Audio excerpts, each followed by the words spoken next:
Okay. Wait, you can't hear me. Well, maybe you can. Now can you hear me? As much as normal. So today's announcements are the same as the other day's announcements. But today's plan is different. Today we are definitely going to get to, well, maybe bee trees. But before we do, we have to kind of warm up and close down the discussion about hashing. And so I want to, I think last time we ended by talking about some sort of maintenance that you have to do in hash functions, like resizing the hash function occasionally if the load factor gets too big, and those sorts of things, and using tombstones and that kind of stuff. But there's some sort of bigger questions that I want to ask today, but they're those weird kind of big questions that don't really have good answers. So what collisions resolution strategy, and we've seen two collision resolution strategies, what collision resolution strategy is best?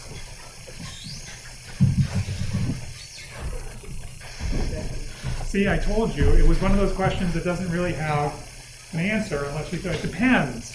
So that's exactly what I want the discussion to be about, is what does it depend on? Like, what things would make one collision resolution strategy better than the other? Like, we have separate chaining, we have open addressing. What do you think? When would you want to use open addressing?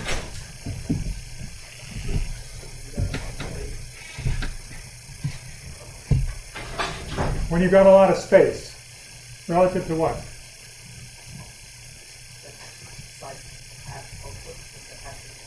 Relative to what? The hash case saying it's great if we have a lot of space.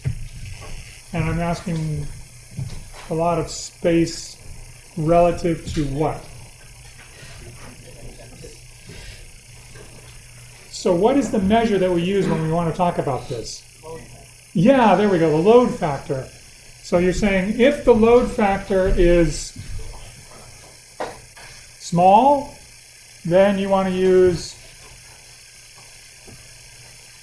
open addressing?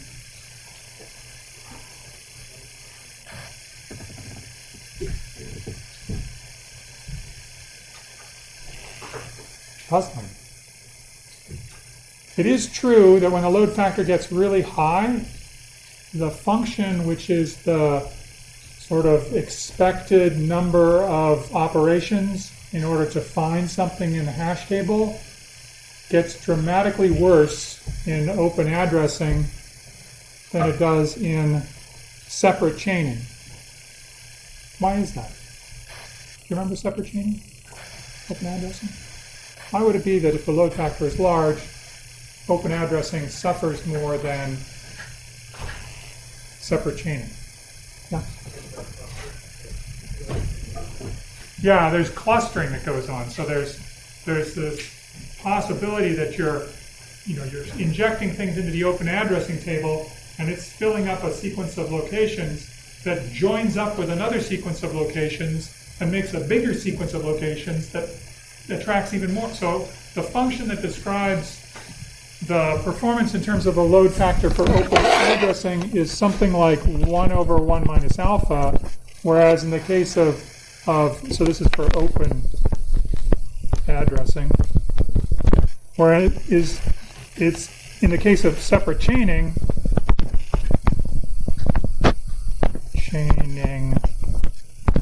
that's chaining. It's something like alpha, or alpha over 2, or something like that.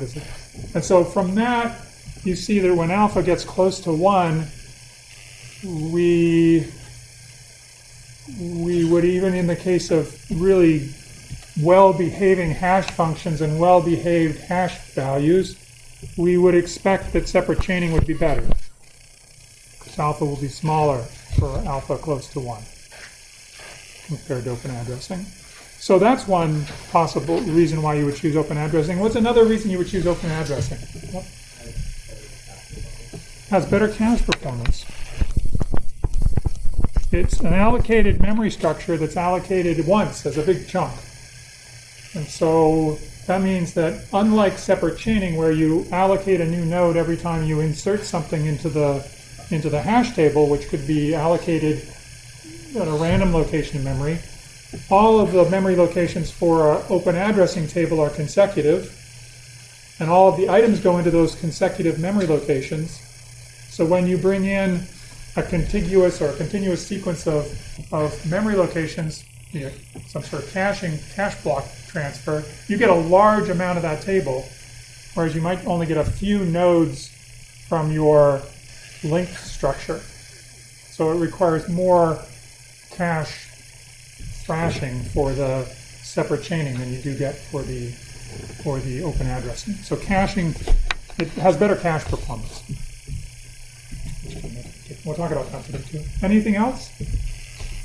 How would you like, any other reasons? I don't know. I wrote down 2 and you hit both of them. Like those were the 2 that I wrote down. But there could be other ones.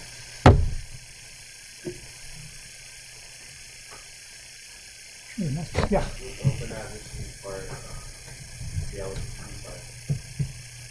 That's true. So really, both of these facts, this is a minus. That's not a negative value, that's a minus. And this is a plus. The negative for open addressing is when the load factor gets high, it really performs badly, which argues for resizing. And that resize will provide you with a bigger hash table, which gives you a lower load factor, hopefully making the operations faster, and also reallocating a chunk of space, like when you resize an array that's contiguous. So, yeah. Okay, what's the best dictionary data structure? Now we have a bunch of them. We have linked lists, we have arrays, we have binary search trees, we have AVL trees, and we have hash tables. All for one thing, dictionaries. Okay, here, so the question is, what do you mean by best? How are you measuring them? I'm measuring them by worst case performance for the operations that we care about: insert, delete, find. Worst case performance. What is the best dictionary structure?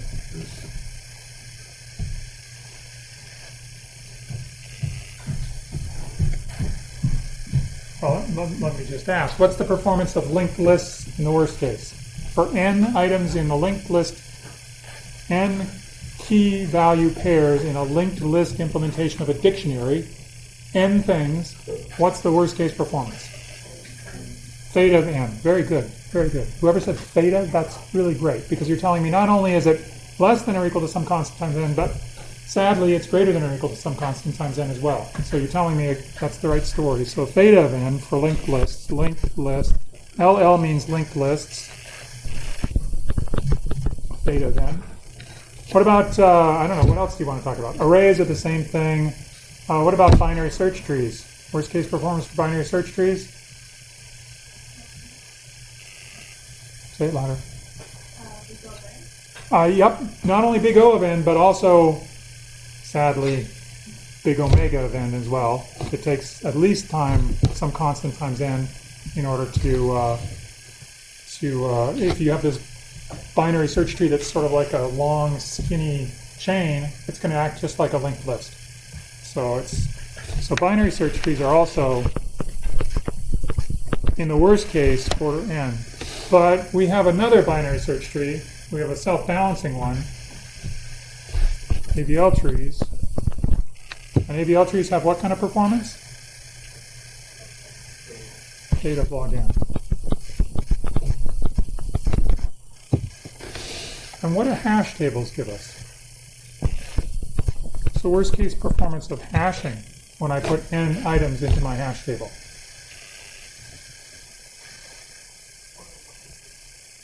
Order 1.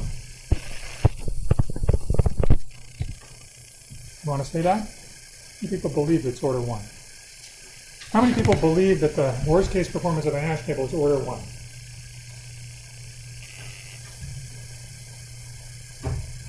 Under what assumptions? Are you going to tell me your hash function?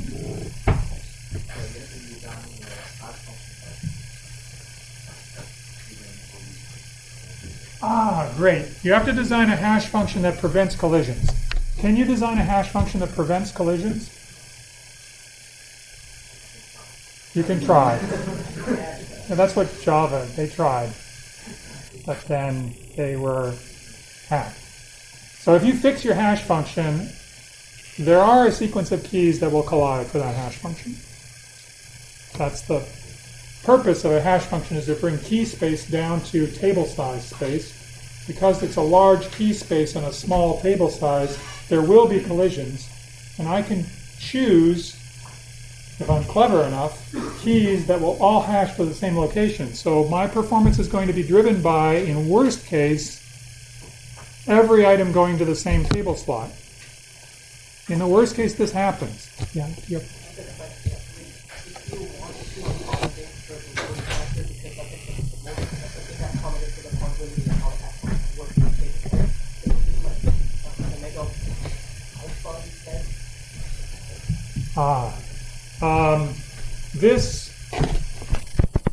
This is the most optimistic value you could imagine for how the hash table will perform. It's assuming that everything is random. It's assuming that keys are random that are inserted. They end up being hashed to random locations. It's just as good as it could possibly be. And so you don't actually get that in the worst case. This is more like the random case where randomness is over this sort of delightful world of I don't know, unicorns and whatever hopping around. Yeah.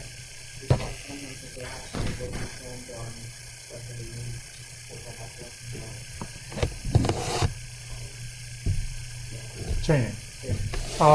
It does. If I use chaining, if I use separate chaining, and I use a linked list, then it's the length of the linked list. If I use separate chaining and I use, instead of the linked list, I use some other structure like an AVL tree, then the worst case performance for hashing will be the worst case performance of AVL trees. However, the keys have to be comparable in order for the AVL tree to work, but okay. So, I mean, when I ask about what's the worst case for hashing, no, the worst case for hashing for probe sequences for the open addressing is acting like a linked list. So the worst thing that's going to happen is everybody is going to get hashed to location number 0. And you're going to get a collision every single time. And so then you say, well, wait a minute, I'll just use double hashing, because it means that things that hash to the same location 0 don't necessarily follow the same probe sequence. But I say, unfortunately, I've chosen keys that not only collide on the first hash function, they also collide on the second hash function. So in the worst case, it acts just like the linked list implementation of the separate chaining, where everything hashes to the same location. So the worst case performance for a hash is not order 1, it's omega of n. Now, it's not that this is just the worst case. And it's really the worst case, meaning somebody has to be very maliciously designing keys to just ruin your hash function. And that doesn't typically happen in practice. So in practice, if you chose your hash function from a good universal set of hash functions, then you would expect to see order 1 collisions if your hash table was reasonably large compared to the number of items. So you would expect to see something like the load factor, or a constant times the load factor, if you chose your hash functions from this universal family of hashes. Yeah? Is a hash function that prevents collision theoretically possible? No, it's the pigeonhole principle. If you have a huge number of pigeons, which are keys that need to be mapped to slots, and you have a few number of slots in your hash table, and all these pigeons can't possibly go into separate slots in the hash table, unless your hash table is the size of your universe of keys.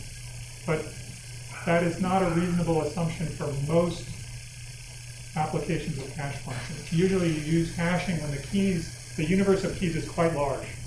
But the number of different, it's like to use hashing when you have like,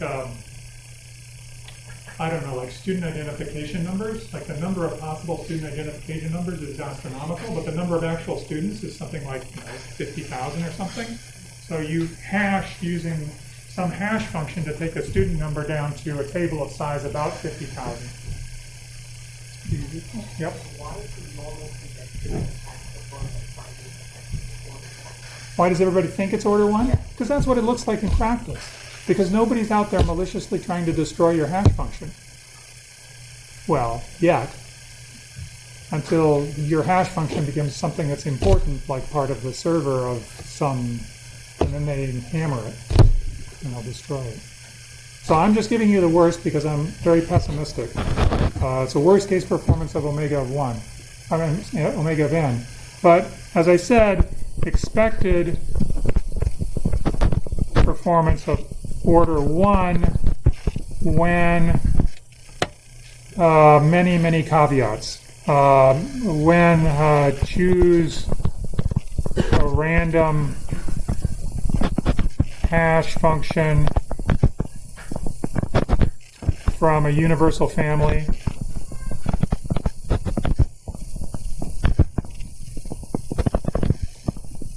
and table size is reasonable, meaning it's like a constant factor larger than the number of things you want to hash, then you sort of get this separate chaining alpha.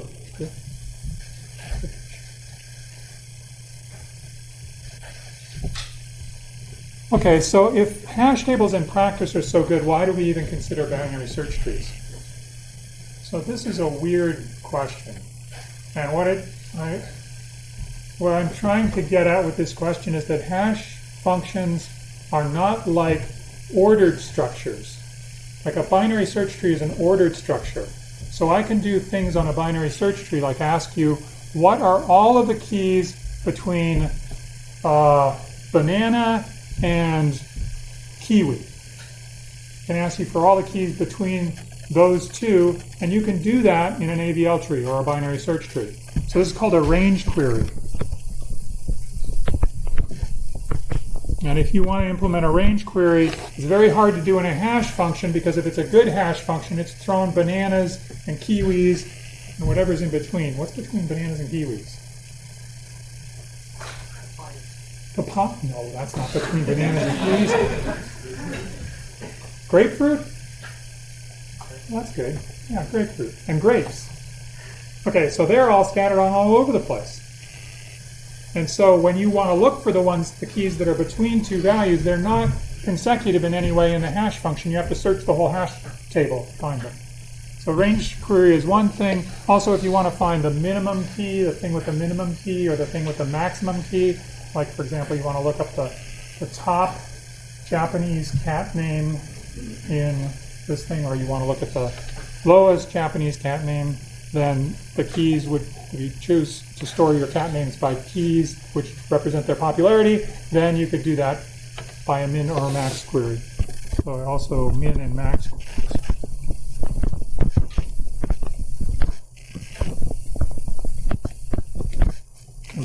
But with a hash table, you just don't get that.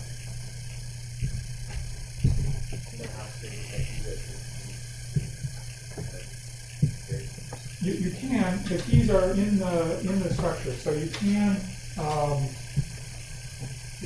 get the keys, but you have to search the whole table.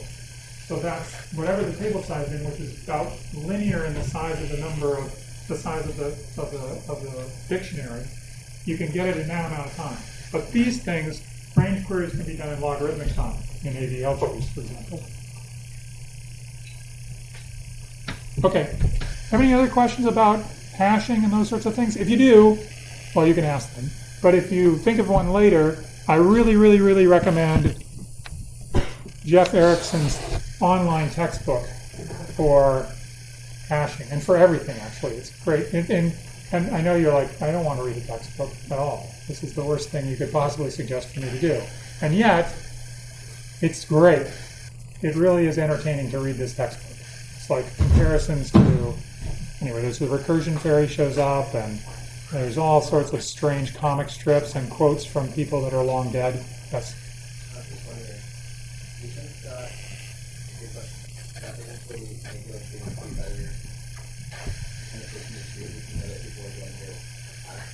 your hash function to use that implementation and then evaluate the actual reason? Are there any like things people can find with an APL tree implementation to get like full representation implementation?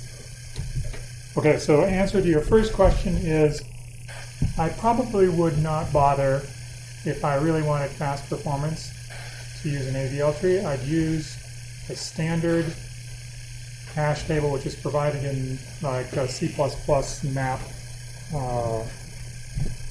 That's probably what I would do, because somebody's worked on that a lot. And what they do is when things start going bad, like it notices that the hash table is not performing as it should be, and it chooses a new hash function, or resizes the table, chooses a new hash function. It's doing all that for you.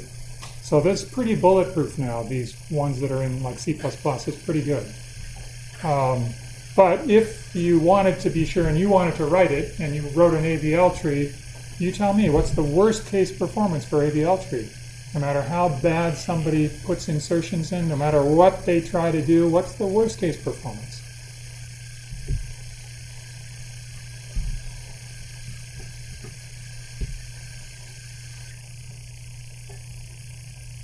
Somebody else tell me, what is the worst case performance?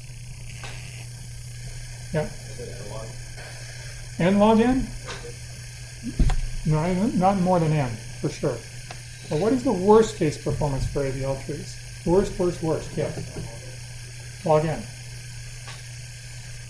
No matter what you do, it's only log n. You can end up doing a lot of rotations when you perform a deletion, because there are many rotations that might happen all the way up to the top, but many means log n. Always. So that's what I mean by worst case for AVL trees. It's always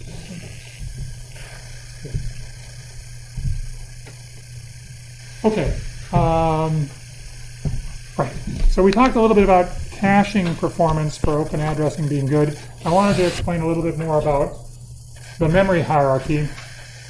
Have you heard the words memory hierarchy before? Yes? Nobody? Oh, no, a few people. Okay, like 3. Okay, this is weird. Okay, in your computer, there's a memory hierarchy. It's divided into pieces that are basically determined by proximity, distance, and mechanical features. So, you have a CPU, which is the central processing unit, which does all the work in your computer. Right on that same chip, there's a bunch of memory. The closest memory to the CPU, those are registers. And there's some, like maybe 100 of them, if you're lucky. They're very quick. They can respond in 1 cycle or less. There's also on the chip cache. Level 1, level 2, level 3 cache is on the chip. Those are a little bit more spacious, but they're not going to get above a megabyte, which a megabyte is like something like 10 to the 6th. After that, you have to go off chip. The reason is because if you try to cram too much stuff onto the chip that has the CPU on it, it melts. So you have to do it off. So you're basically sending a communication to the memory module to give you data that you need, and that incurs a bigger delay, like, hundreds of cycles. So you basically, you being the CPU, you yell out to the memory, hey, I would like data from memory location 37. And it, takes forever. You're waiting around till eventually, 100 cycles later, it comes back and gives it to you. Okay. So you thought that was bad. Oh, but you have lots of space. So there's 10 to the 9th. There's, memory space is huge. It could even be bigger than that, really. But eventually, maybe you exceed that, you start getting to the terabyte level, and you have to go off of memory and onto some sort of disk device. So nowadays in laptops, everything's got these STD, these solid state drives. So I'm not talking about solid state drives here, I'm talking about old-fashioned hard disks. Solid state drives are fast, they're slower than main memory, so there's another level of a hierarchy I could draw here. But the disks that I'm talking about are the ones that are like these things that have platters with needles that spin. It's like a mechanical thing. I'll show you a picture in a bit. And that means you get a lot more memory, like terabytes of data, like 10 to the 12, more multiples of 10 to the 12. But you incur this amazing cost. If you wanted to access a memory location that's out on disk, it's going to be millions of cycles. Millions! That's forever. How much work can you do in a million cycles on a CPU? I mean, what are we talking about, like number of operations that your code is going to be performing? Why do we talk about that? We should be talking about how many times your code has to go out to disk, because that's really slow. You'd have a very inefficient, a linear-sized data structure for doing dictionary as long as it never goes to disk. It would probably beat an AVL tree, which allocates nodes in various places in memory and has to bring the memory in via the disk when it asks for a spot that's not in main memory. So that's what we're going to talk about next, is a structure that's designed for minimizing disk IOs, minimizing time out to disk. Okay. So, here's my picture of the disk.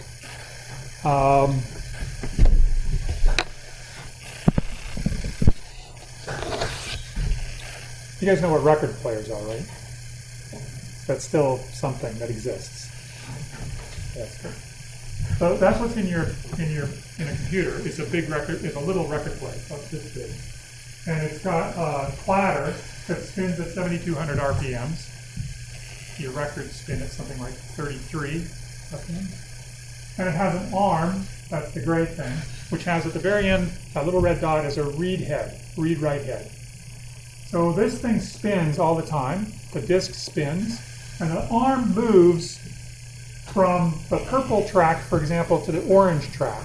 There are different tracks, and each track contains a sequence of data. And as you can imagine, this is a mechanical thing. It's really slow. You have to wait for the arm to swing over to the new track, and then once you get to the new track, you have to wait until the disk spins around basically twice, so you can figure out where you are on this track and pull the right data out. So those times are, even though 7,200 RPMs is very, very fast, they're like eons in terms of the CPU. So that mechanical thing is what's slowing down the disk access. And it means that we get basically something like 10 million instructions for every disk read. Now, there's a lot of words on this thing that you can read them later. I'm not going to read them to you. But the point is that if you're on the track and you start reading data, it took you a while to get there, but once you started reading data, the right thing to do is to read a chunk. Don't just read one byte or some small amount. Read a lot, because that way, if somebody asks for memory that was close to the memory that you just pulled in, you will already have gotten it and send it off to the main memory so that it could store it on something that's faster than this mechanical monstrosity. By the way, when I was born, they had disks. That's how old they are. They're ancient.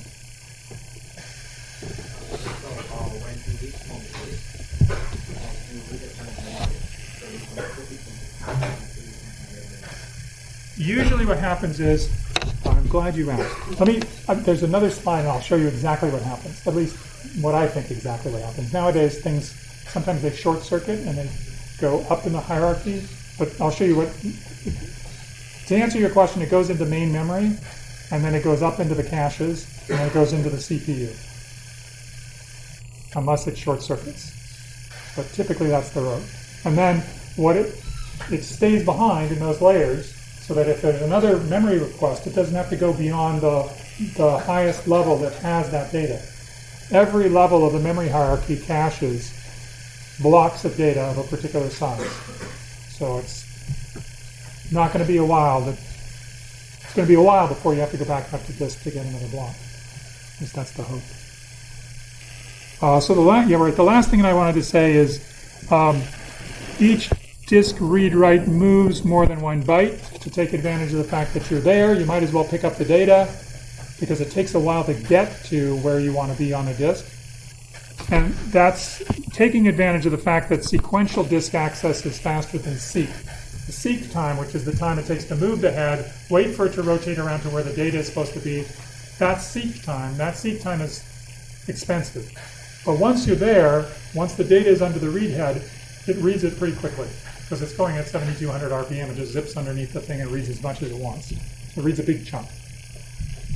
Okay, great. Got it? Can't believe that they don't teach you this in any other class. Do they? 213? Something like that? No, I missed up. So I guess maybe people think that it's just like... What? Oh, you haven't taken 2. Okay. Maybe they do that in 213. Anyway, it's important. There's an entire area of algorithm design that tries to avoid disk access because of this reason. Okay, so now to answer your question is, when I go out to disk, I bring in a few kilobytes. So I bring in a page of data, and that gets stuffed into my main memory. And then from the main memory, what gets passed up to the caches is typically a cache line, which is smaller than a page. It's about like 50 or 100 bytes, maybe 200 bytes, something like that. And then from the cache, what actually trickles into the CPU is some small amount, like a few bytes. Like a word of memory is typically what? It's like 4 bytes, or maybe sometimes it's 8 bytes, something like that. That's what's the transfer that goes into the registers in the CPU. So at every level of this memory hierarchy, the amount of information that's passing from one level to the next gets smaller and smaller as you get closer and closer to the CPU. But it's cached along the way, so it's left behind along the way, right? So like this whole page of memory that's been moved into main memory, it's there. So if the CPU says, oh, I need the next location, I asked you for location 37, now I want location 38, it's going to be either in the cache already, because it's one of the things that was moved up in the cache line, or it's going to be in main memory because it's not that far away from the original request. So that's the advantage of doing this caching, is that, or this level of caching, is that the next request is anticipated to be close to the previous request, and if it is, you get your result fast, more quickly than you would otherwise. Is good? So what that means is that accessing consecutive locations in memory is good.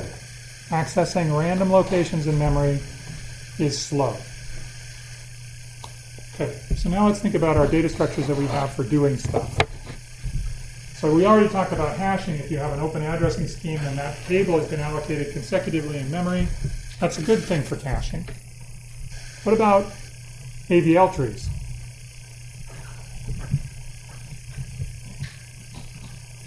When do nodes get allocated in AVL trees? Well, they get allocated on insert. And you know how insert works in an AVL tree, right? You start at the top, you go, where should I put this thing? Left or right, left or right, left or right. You find out where it should go by going all the way down to the bottom of the tree, and you create a new leaf at the bottom, and then you perform rotations if you need to. You update the heights and you get up to a node which is out of balance and you perform a rotation. Anyway, the thing when you add it is a new node that's been stuck down at the bottom of the tree underneath some parent that was allocated years ago, right? It was there already. Who knows when it was allocated? Could have been allocated in a completely different page of memory. So the parent of a node is not on the same page of memory. And its grandparent is probably on a different page, and its great-grandparent is probably on a different page. So every time you go down in an AVL tree, you take a page hit for every level you go, potentially. That's really slow.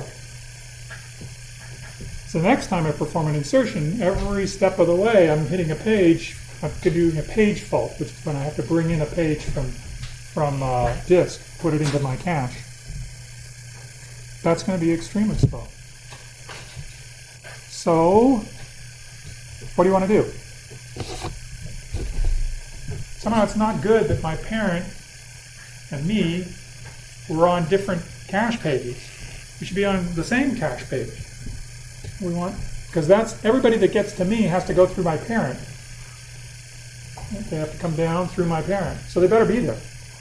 Better be on some, they better be in the same place as me. That would be ideal. But how can I do that? So here's a suggestion. Let's cluster things. So this is your regular old binary search tree, like an ABL tree or something like that. But instead of just having one node allocated, you make an entire block of nodes. So this is like a cluster, a page of memory for a cluster of nodes.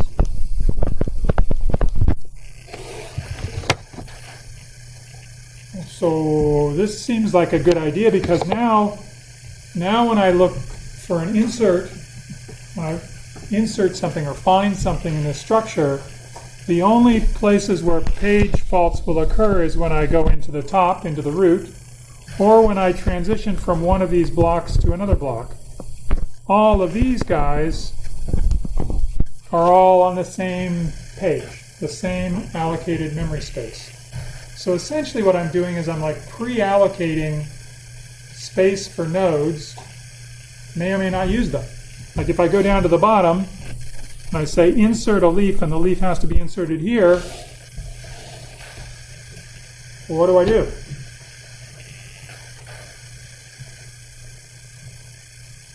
Say it slightly louder. I have to bring, well, yes, I have to bring 1, 2, and then I'm trying to make a new thing, so I make another block of memory. But then what do? I make another block of memory.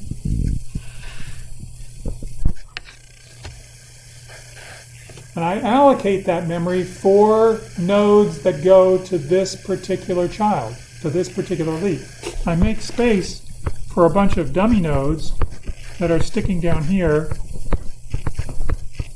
that haven't been filled in yet, but for which I might, in the future, insert new data. So I might get more data later. So they're allocated all at once and all together. And now, no matter what happens, if I insert stuff in there, all of those children and all the parent, this thing up at the top, and all the children in that one block, they're all going to be in the same page.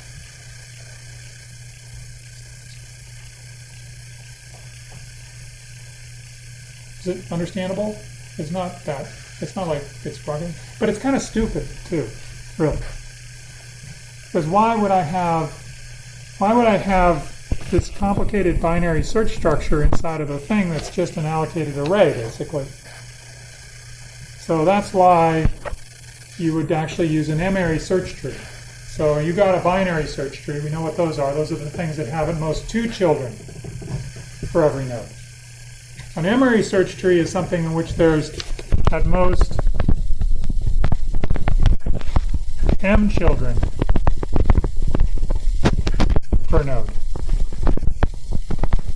And it really is the sort of implementation of what we saw on the previous slide. It's saying, I'm going to have a bunch of keys in one block of memory. So there's my block of memory that's representing an allocated page, let's say, of data. And that block of keys will allow me to decide among potentially m different children about where I should go if I perform a search. So if I say I want to search for the number 11, I come into this node and I say, well, where is 11? 11 is bigger than 3 and it's even bigger than 7, but it's smaller than 12. So somehow 11 lies between 7 and 11. So that tells me I should go down into this subtree.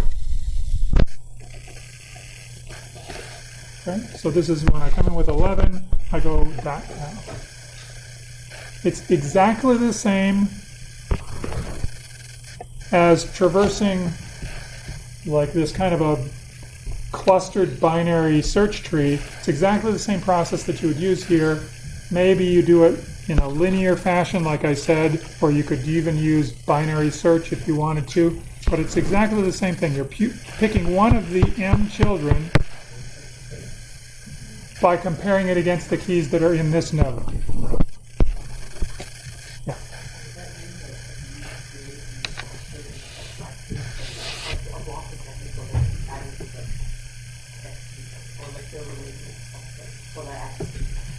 That's exactly right. This is an array allocation, and when arrays are allocated in C, they're allocated in consecutive memory locations. So they are all stuck together, and they will be on one page. That's the idea.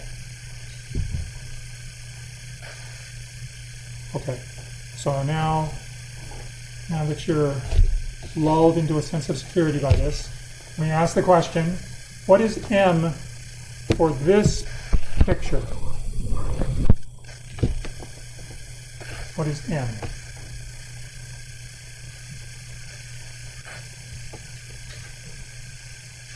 M is the maximum number of children per node.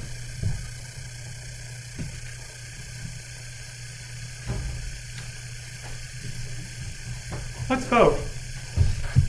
How many people think it should be 6? There are 6 spots.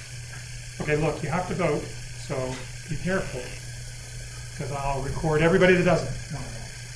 But anyway. 7, 8, unable to determine from the picture. It's always a safe bet. This is 7.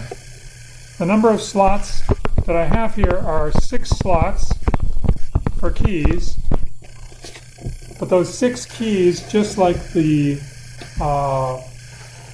one key in a binary search tree allows me to differentiate between 2 different children, the 6 keys in an M-array tree allow me to differentiate between 7 different children. Or in other words, if you want an M-array tree, you need M-1 keys in your nodes. It's the number of keys per node. In fact, the answer was on this slide, M-1 search keys. Every node has that? Yeah.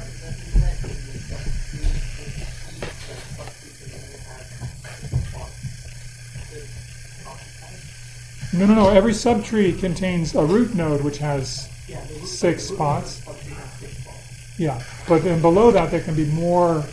It's like a binary tree, except that it's got no children. And in order to figure out which child I go to, I need to have. These are called like sometimes they're called search split keys or search keys or gateways or something like that. They're basically saying, what are the different buckets that you partition this key range space into at this node? And for this particular node, you're partitioning the key space into those keys that are smaller than 3, between 3 and 7, between 7 and 12, between 12 and 21, and larger than 21. That's the partition that's happening here. Now, it might be that this is the child of some other node in the tree, which was saying that the keys that belong in this tree are the ones that are between 1 and 100. And then you would know that this was only one of the trees that could possibly be there. There would be other ones as well. But is this okay? So in one of these trees, there are M-1 search trees at most per node, and the keys that go into a particular tree are the ones that are between the values, the keys K, that lie between 2 of the keys, Ki and Ki plus 1, that are in the node. Do you have a question?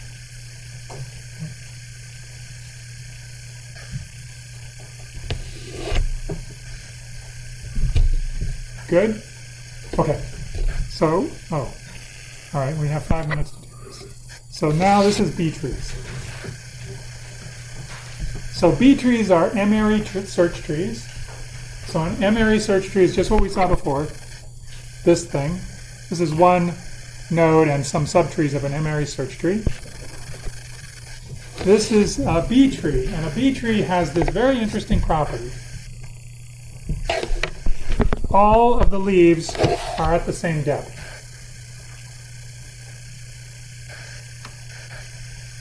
That's one of the properties. Second property, internal nodes have a range of children between m over 2 children and m children.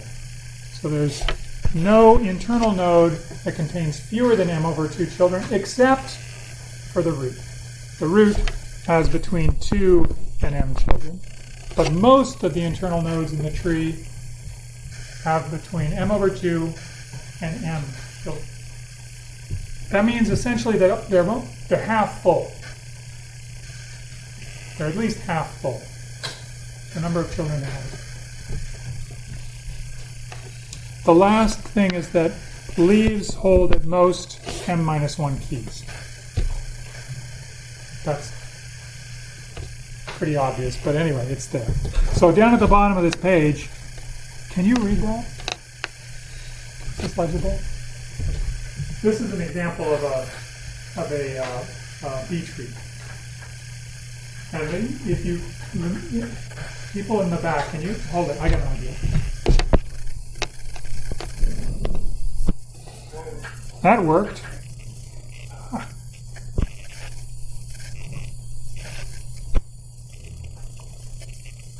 So that's well, it's close to being the entire B tree. All of the leaves are at the same level. They have the same depth. They're at depth 2. Every node in the tree has between, every internal node has between, in this case, what is m for this? M equals 5, thank you. So the number of nodes, the number of children has to be between 3 and 5.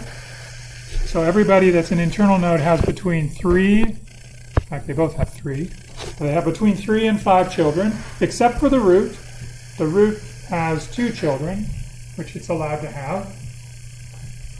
And all the leaves have at most m-1 or 4 items in them. This one is full.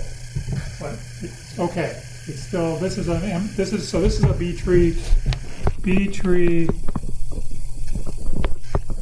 of order 5.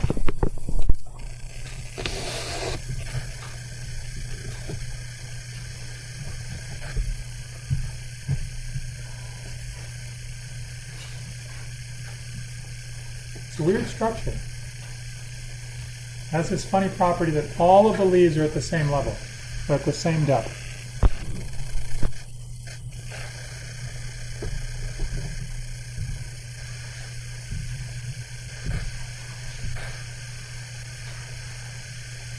It has a nice property that all of the nodes that are internal are nearly full. They're half full. So what does that mean? What's the height of one of these B trees if I have n items in my dictionary?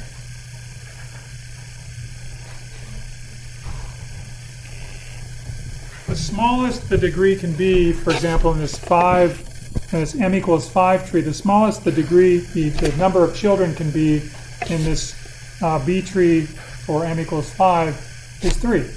That's the smallest, except for the root. So every node that's an internal node has 3 children. So it's sort of like it's almost perfect, except that it's got a range between half perfect and perfect for every node, or half full and full for every node. So what does that mean when I look at the height? I mean, I wrote here that the height is theta of log base m of n. But why do you suspect that that's true without any sort of argument on my part? Just by knowing the fact that all of the internal nodes are half full.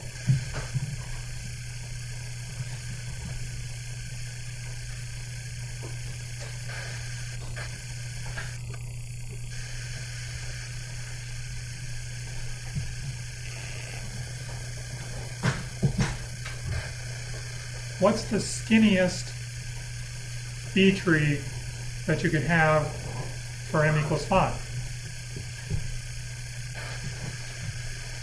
Well, it can't be lopsided.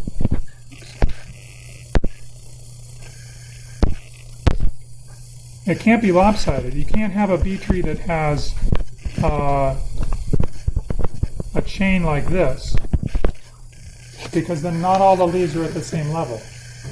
Well, I guess in this case, all the leaves are at the same level, but we're violating the degree bound. So there has to be, in an m equals 5 tree, there has to be at least 3 children at every internal node, and the root has to have at least 2 children. So what I've drawn here in this example, the structure that I've drawn is the skinniest B tree for m equals 3 that has height 2. It's the skinniest one. And how many nodes does, oh yeah, what does skinny mean? Skinny means fewest stringiest. No, stringiest is not even good. It means what's the fewest number of nodes that I can put in the tree so that its height is 2. This tree has that property. It's the fewest number of nodes that I use in order to make this tree be of height 2. Does this remind you of something? Yeah. Yeah. So for example, if you look at if the tree wasn't there, could you like push the 1 up and then make it a 1, 2, 8? Is that right? Is that right? Like, is there like any sort of splitting involved? Or like No, it's always the case that the number of children is 1 more than the number of keys inside of a node. So if you push the 1 up here, then you would increase the number of children. That's okay, you could do that. But it also is the case that every leaf has to be at the same level. So there would be, you couldn't push everything up. Well, I guess you couldn't because there's too many things. But you couldn't push everything up into this node if you could, because then you'd have a leaf at this level and you'd have leaves at a level down from it. So that's not possible. Oh, sorry. I'll see you next time.